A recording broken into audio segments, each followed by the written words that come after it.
নমস্কার বন্ধুরা, হেসেল কথাতে সবাইকে স্বাগত জানাই। আজ আমি আবার একটি নতুন রেসিপি আপনাদের সঙ্গে শেয়ার করব। আজ বানাবো ঢ্যাঁড়স চিংড়ি। আমাদের যেমন পটল চিংড়ি, এঁচড় চিংড়ি, লাউ চিংড়ি, আরও এরকম অনেক চিংড়ি মাছের রেসিপি যেগুলো আমাদের খেতে ভীষণ ভালো লাগে, তেমনি ঢ্যাঁড়স দিয়েও চিংড়ি কিন্তু খুবই অসাধারণ লাগে। চলুন তাহলে আজকে রেসিপিটি দেখে নিই। ঢ্যাঁড়স চিংড়ি বানানোর জন্য সবার প্রথমে আমি এখানে কড়াইতে সরষের তেল গরম করে চিংড়ি মাছগুলো ভেজে নেব। চিংড়ি মাছগুলোতে আগে থেকেই নুন হলুদ মাখানো ছিল। মাছগুলো ভাজা হয়ে গেছে। এবার ওই তেলের মধ্যে আমি ফোড়ন হিসাবে দিলাম শুকনো লঙ্কা, তেজপাতা আর হাফ টিস্পুনের মতো দিলাম পাঁচ ফোড়ন। খুব ভালো করে ভাজা হয়ে গেলে এবার এর মধ্যে দিয়ে দিলাম পেঁয়াজ কুচি। পেঁয়াজ কুচিটা অল্প একটু নাড়াচাড়া করে নেব। তারপর এর মধ্যে দিয়ে দিলাম আগে থেকে কেটে রাখা আলু আর ঢ্যাঁড়স।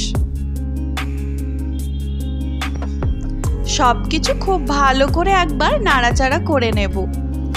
এবার এর মধ্যে দিয়ে দেব স্বাদ মতো লবণ আর হলুদের গুঁড়ো। খুব ভালো করে মিশিয়ে প্রথমে আলু আর ঢ্যাঁড়সটা একটু ভাজা ভাজা করে নিতে হবে। এবার 2-4 মিনিটের মতো একটু ঢাকা দিয়ে রাখবো।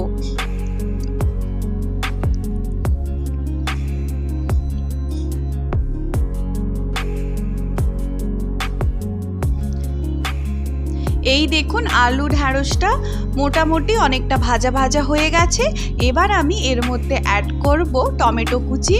সব কিছু আবার একবার ভালো করে নেড়ে চেড়ে নিয়ে কিছুক্ষণ ঢাকা দিয়ে রাখবো। আলুটাও দেখুন এখানে খুব ভালো সেদ্ধ হয়ে গেছে। এবার আমি দিয়ে দিলাম 1.5 টেবিল চামচের মতো সর্ষে পোস্ত বাটা, আর সাথে দিলাম পরিমাণ মতো জল। খুব ভালো করে একবার মিশিয়ে নেব। এবার ঢাকা দিয়ে 5-7 মিনিটের মতো রান্নাটা হতে দেব।